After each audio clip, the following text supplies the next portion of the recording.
As the teenagers ventured into the cave, they soon realized it was much hotter than expected.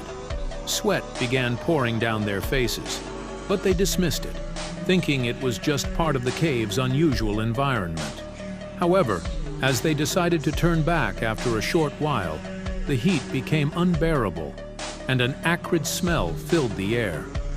When they approached the tunnel leading back to the entrance, they were horrified to see thick black smoke and flames blocking their only way out. Panic set in as they realized they were trapped. Their only options were to either wait for rescue or hope the fire would burn out on its own. But as the flames intensified, so did the toxic fumes. Breathing became difficult, and their eyes stung so much they could hardly keep them open. Charles, determined to survive, proposed a bold plan. "Instead of waiting here to die, I'm going to try to crawl through the flames," he told his friends. Despite their protests, Charles insisted.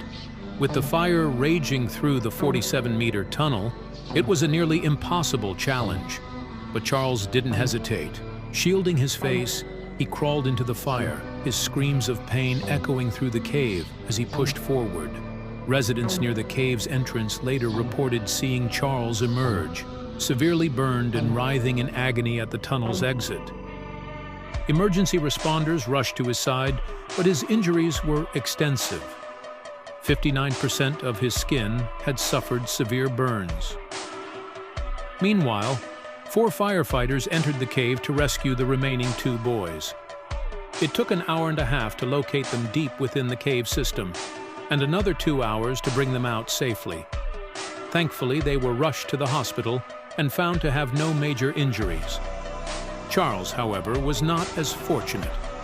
He fought for his life, but suffered immensely from the burns he sustained.